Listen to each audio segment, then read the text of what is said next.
नमस्कार दोस्तों, कैसे हैं सभी के सभी। आई होप सभी हेल्दी हैं, कंसिस्टेंटली प्रिपेयर कर रहे हैं। तो IBPS क्लर्क मींस का एग्ज़ाम ऑलरेडी हो चुका है आप लोगों का, है ना। कुछ बच्चों ने अच्छा अटेम्प्ट किया है, कुछ का एक्सपेक्टेड से थोड़ा कम हुआ है। ओवरऑल जो फील मिला है रिगार्डिंग डिफरेंट सेक्शंस की, ठीक है सर पेपर का लेवल अच्छा था, बट अच्छा अपने ने एक्सपेक्ट किया ही था यार। IBPS क्लर्क मींस के पेपर का लेवल अच्छा ही होता है, ईजी पेपर नहीं होता है। जो स्पेसिफिकली क्योंकि मैं रीजनिंग पढ़ाता हूँ तो मैं रीजनिंग की रिगार्डिंग ही बात करूँगा। बाकी इंटरप्रिटेशन आप बाकी सेक्शंस के लिए अपने अकॉर्डिंग निकाल लीजिएगा, ठीक है।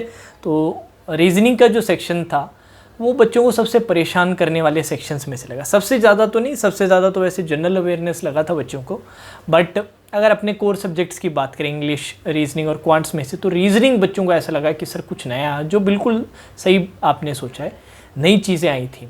ऊपर से पेपर का अगर आप स्ट्रक्चर देखो तो वो भी नया था। सेक्शन ए और सेक्शन बी में तोड़ रखा था, जिसमें सेक्शन ए में पहले 2 मार्क्स वाले सारे क्वेश्चंस दे रखे थे, देन सेक्शन बी में सारे 1 मार्क्स के दे रखे थे। इसको लेके भी परेशान कि इंडिविजुअल कट ऑफ तो नहीं निकालनी थी कहीं सर इसमें, तो वो सब तो नहीं था, उसके लिए आप परेशान मत होइएगा। अब उसमें बच्चों ने कम अटेम्प्ट क्यों किया, जितना कर सकते तो उतना क्यों नहीं कर पाए? कारण था कि सर न्यू पैटर्न की चीज़ें बहुत सारी दिखाई दी थी। ऊपर से सेक्शन ए पहले दे दिया, सेक्शन बी, सेक्शन ए में 2 मार्क्स का सोच के ये लगा कि यार ये तो सारे मुश्किल ही होंगे, तो सेक्शन बी से ही करते हैं। और सॉल्व करने पे पता चला कि भैया सेक्शन बी में कुछ सवाल ऐसे थे जो सेक्शन ए से डेफिनेटली ज़्यादा मुश्किल थे, और सेक्शन ए माने 2 मार्क्स वाले कई सेट्स ऐसे थे जो बड़े आराम से बन रहे थे यार। न्यू पैटर्न थे, पर एक बार पढ़ के देखते तो पता चलता कि कुछ लिखा हुआ है बहुत सारा, बट कुछ उसमें काम का कुछ ऐसा नहीं है, कोई डिफ़िकल्ट ऐसा एनालिसिस नहीं है। अब सिर्फ पढ़ते ही कैसे पता चलेगा कि डिफ़िकल्ट नहीं है? अभी पढ़ के ये तो पता चलता है ना क्या सिनेरियो है, पढ़ के ये तो पता चलता है ना कि क्या करने की ज़रूरत पड़ेगी। तो वो जिस बच्चे ने अच्छे से थोड़ा मिनट 1.5 मिनट अगर उसको दे दिया एक बार, तो उसको समझ आ गया कि सर नहीं इतना मुश्किल नहीं था। तो इससे अपने ने क्या सीखने को क्या मिला? आपने चाहे ज़्यादा अटेम्प्ट किया, आपने चाहे कम अटेम्प्ट किया, बट जो एक्सपीरियंस होता है ना, उसका सिग्निफिकेंस, उसका फ़ायदा तभी होता है जब उससे लर्निंग्स निकल के आती है, उससे आप चीज़ें सीखते हो। नहीं तो वो एक्सपीरियंस ऐसी नल हो जाता है ना, उसका कोई सिग्निफिकेंस रहता नहीं है। तो आप लोगों ने इस एक्सपीरियंस से क्या सीखा जो आपने IBPS क्लर्क मेंस का एग्ज़ाम दिया? और उन बच्चों के लिए भी जिन्होंने दिया नहीं पर सीखना चाहते हैं कि सर इससे जो बच्चे दे पाए, जिन्होंने दिया, या फिर हमने तो सिर्फ एग्ज़ाम एनालिसिस देखा, हमने तो सिर्फ मेमोरी बेस्ड पेपर सॉल्व किया, हम इससे क्या सीख पाए? तो उन सभी बच्चों के लिए एक बहुत ज़रूरी बात जो आप लोगों को सीखनी है अगर अगले मेंस में अच्छा करना है इससे, तो सबसे पहली चीज़, कभी भी वेटेज ऑफ मार्क्स या फिर आप टाइप ऑफ क्वेश्चन के बेसिस पे आप मत डिसाइड करो कि कौन सा पहले करना है, कौन सा बात करना है। टोटली डिपेंड करेगा आपके डिफ़िकल्टी लेवल पे। अब डिफ़िकल्टी लेवल का तो सर देखते कैसे डिसाइड हो जाए, तो उसके लिए मैंने आप लोगों के लिए राउंड 1 और राउंड 2 बनाए। राउंड 1 और राउंड 2 में मैंने हमेशा आप लोगों से कहा है कि राउंड 1 में आप लोग क्या करेंगे, राउंड नंबर 1 में आप सबसे पहले मिसलिनियस अटेम्प्ट करेंगे। क्या अटेम्प्ट करेंगे? मिसलिनियस सर हम अटेम्प्ट करेंगे।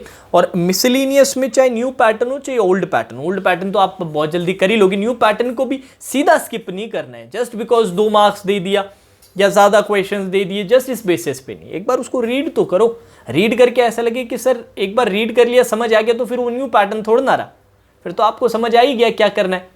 जैसे कि अपने लेट्स से फॉर एग्जाम्पल, मैं आपको एक एग्जाम्पल देता हूँ।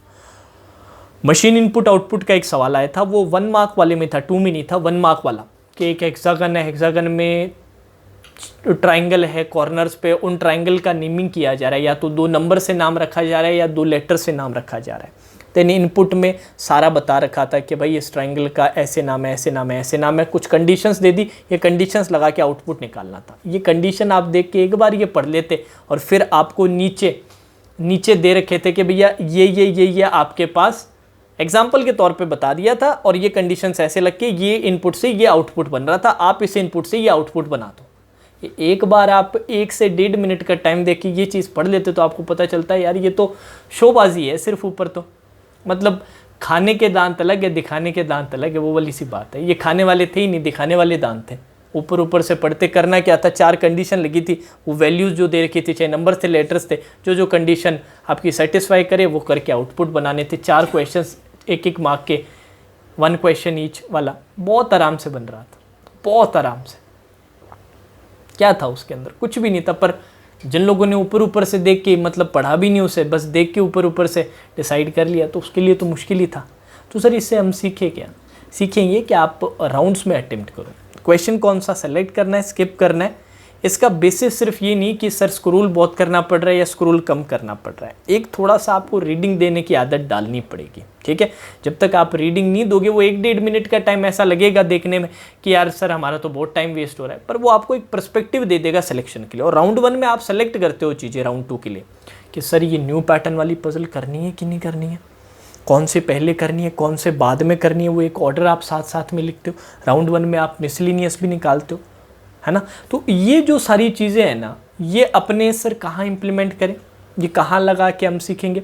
आप जब मॉक्स देते हो ना, मॉक्स क्या होता है, मॉक्स प्रैक्टिस का नहीं होता है टाइम, प्रैक्टिस का टाइम और अपनी रीजनिंग इंप्रूव करना, ये सब काम आप खुद ही सेल्फ प्रैक्टिस में करते हो, अपनी क्लासेस में जब प्रैक्टिस करते हो उसमें करते हो। मॉक्स का मेन पर्पस होता है कि यार पेपर कैसे अटेम्प्ट करना है, बेस्ट तरीका क्या है पेपर अटेम्प्ट करने का, क्वेश्चन सिलेक्शन कैसे किया जाता है, राउंड्स में कैसे अटेम्प्ट किया जाता है, क्या करना है, क्या स्किप करना है, ये चीज़ें सीखी जाती है। ये सबसे इंपॉर्टेंट होता है मॉक्स में, ठीक है जी। और ये सारी जो चीज़ें हैं, ये सारी चीज़ें मैं आपको बताऊँगा आगे, अपने कोई भी लाइव मॉक रहेगा ना, और तो उसमें भी मैं सिखाऊंगा। बाकी आप खुद से भी ट्राई करने लग जाओ। और मॉक्स ऐसे नहीं कि रोजाना मॉक्स देने की ज़रूरत पड़ती है, मैं उसमें विश्वास नहीं करता। रोजाना जो मॉक्स देते हैं वो बच्चे हैं जो बाकी प्रैक्टिस नहीं करते, उनके लिए मॉक्स मॉक नहीं है, उनके लिए मॉक एक तरह से प्रैक्टिस भी है, इसलिए उन्हें रोजाना देना पड़ता है। बट मैं नहीं मानता, मैं मानता हूँ कि मॉक एक इवेंट होना चाहिए, हफ्ते में 1 या 2 बार, इससे ज़्यादा नहीं। और उसका बेहतरीन तरीके से एनालिसिस होना चाहिए। सिर्फ ये नहीं कि सर जो क्वेश्चन किए नहीं वो सॉल्व कर रहे हैं, ये एनालिसिस नहीं भाई, जो किए भी है और जो नहीं किए वालों को भी टाइम के साथ सॉल्व करना होता है, जिससे पता चले कि यार जो किए थे वो पहले करना सही था, या जो मिस कर दिए उनमें से भी थे जो पहले लगाए जा सकते थे। ये भी देखा जाता है कि ऑर्डर जो मैंने किया वो सही था कि नहीं था। हाँ, इसके अलावा जो गलतियाँ हुई वो तो डेफिनेटली होता है, वो तो ऑब्वियस है, वो तो आप सभी को पता है। बट क्वेश्चन सिलेक्शन सही हुआ कि नहीं हुआ, जो स्किप करना चाहिए था वही स्किप किया कि नहीं किया, है ना। राउंड 1 राउंड 2 वाली स्ट्रैटेजी परफेक्ट तरीके से मैं लगा पाया कि नहीं लगा पाया, ये सारी चीज़ें आप मॉक्स के थ्रू और उनके एनालिसिस के थ्रू समझते हैं, ठीक है। तो ये चीज़ें अब अपने को सीखनी है। सीखनी कैसे है, अपने को आगे जो भी अपने हफ्ते में 1 मॉक देते हैं या 2 मॉक देते हैं, उनमें लगा के चेक करनी है और इस चीज़ को इम्प्रूव करना है by the time next exam है। क्योंकि हमेशा मैं आप लोगों से कहता हूँ कि भाई रीजनिंग आना एक चीज़ है, उसको वहाँ पर पेपर में करना एक दूसरी चीज़ है। इसीलिए पेपर अटेम्प्ट बहुत इंपॉर्टेंट हो जाता है। इसलिए आप लोगों को संडे को मैं लाइव मॉक्स करा रहा हूँ, इस संडे को भी मैं करवाऊंगा आपको। ऑल्दो इस संडे को दिन में तो IBPS PO प्री का है, बट उसके बाद रात को कर लेंगे अपने 8-1 बजे से SBI PO मेंस का देखते हैं। SBI PO मेंस का एक लाइव मॉक निकालेंगे और उसमें देखेंगे कि कैसे चीज़ें अपने अटेम्प्ट करेंगे राउंड 1 और राउंड 2 में, राइट। जाने से पहले आप लोगों के लिए कुछ सजेशंस हैं। करंटली क्वांट्स और रीजनिंग का हमारा मेंस लेवल का एक कोर्स चल रहा है M3 वॉल्यूम 2 के नाम से, उसका लिंक नीचे डिस्क्रिप्शन में दे रखा है। 500 रुपये का वो कोर्स है, 1.5 महीने का, लाइव रिकॉर्डिंग दोनों, लाइव रिकॉर्डेड दोनों टाइप में आप सेशंस फॉलो कर सकते हैं। PDFs भी क्लासेस की विदाउट सॉल्यूशन प्रोवाइड की जाती है।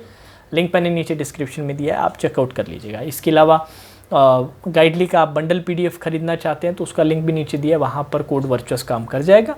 और साथ ही साथ करंट अफेयर्स के लिए अगर आप सोर्सेज ढूंढ रहे हैं तो अफेयर्स क्लाउड का एनुअल सब्सक्रिप्शन, उसके ऐप का लिंक भी नीचे है, वहाँ पर भी कोड वर्चुअस काम करेगा, 10% का सीधा डिस्काउंट। तो ये सभी सजेशंस के लिंक नीचे डिस्क्रिप्शन में होंगे, चेकआउट ज़रूर कीजिएगा। और वीडियो कैसे लगा कमेंट में बताइएगा ज़रूर। Now that's all for today session, take care.